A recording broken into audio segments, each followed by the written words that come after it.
Rangamati mini চিড়িয়াখানার ৬ প্রজাতির ১৯ প্রাণীকে বনে ছেড়ে দেওয়া হবে। আপাতত সেগুলো চট্টগ্রামের ডুলা হাজরার সাফারি পার্কে নেওয়া হয়েছে। চিড়িয়াখানায় দীর্ঘদিন অযত্ন, অবহেলা ও অব্যবস্থাপনার কারণে এ সিদ্ধান্ত নেওয়া হয়েছে বলে জানায় বন বিভাগ। রাঙামাটি প্রতিনিধি শঙ্কর হোর এর পাঠানো তথ্য ছবিতে ডেস্ক রিপোর্ট। টানা ২৩ বছর মিনি চিড়িয়াখানার এই ছোট্ট কক্ষেই কেটেছে ভালুক জাম্বুর জীবন। ফল, পাতা আর মাংস তার মূল খাবার হলেও পেত শুধু ভাত, আর কালে ভদ্রে মিলত দুধ। ২০০২ সালে বাঘাইছড়ির সাজেক ইউনিয়নের দুর্গম বন থেকে আনা হয়েছিল জাম্বুকে। ওই সময় এর সাথে একটি মেয়ে শাবকও আনা হয়, তবে সেটি মারা যায় ২ বছরের মধ্যেই।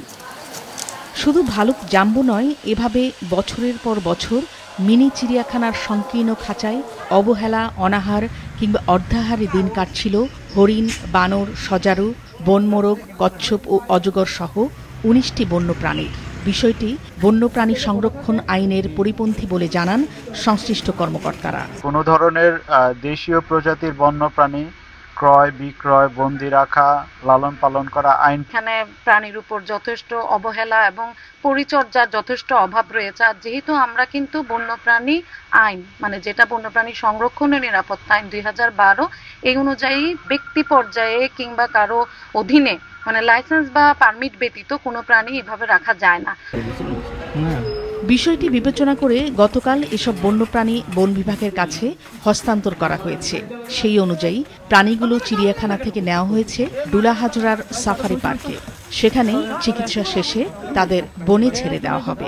এগুলো দীর্ঘদিন থেকে আছে এবং সেখানে মানুষের আসা যাওয়া কম ভিজিটরদের, তো যার ফলে সেখানে খুব একটা আয় আমাদের হচ্ছে না। তো এগুলো আমরা পরে চিন্তা করলাম যে এগুলোকে আমরা বন বিভাগের কাছে হস্তান্তর করব, এবং এই ব্যাপারে আমরা বন বিভাগকে চিঠিও দিয়েছি। ওনারা আমাদেরকে বলছেন যে আমাদের কাছে হস্তান্তর করুন, আমরা এগুলো চিড়িয়াখানা দিয়ে দেবো, লালন পালন করব। আমরা এগুলোকে এখন কিছু ট্রাঙ্কুলাইজ করেছি, আর কিছু আমরা ফিজিক্যালি রেস্কিউ করেছি। ও যেহেতু ছোট অবস্থায় মানুষের সাথে মানিয়ে নিয়েছে, সুতরাং খুব বেশি সমস্যা হবে না, বাট তার বিহেভিয়ার চেঞ্জ হয়ে যাবে অনেক।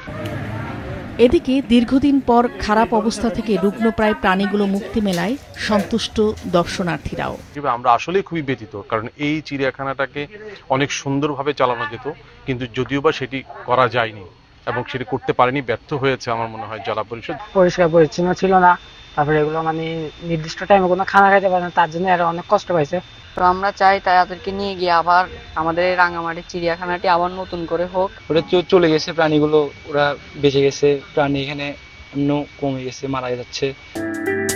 ২০০২ সালে জেলা শহরের সুখী নীলগঞ্জ এলাকায় প্রতিষ্ঠা করা হয় মিনি চিড়িয়াখানা।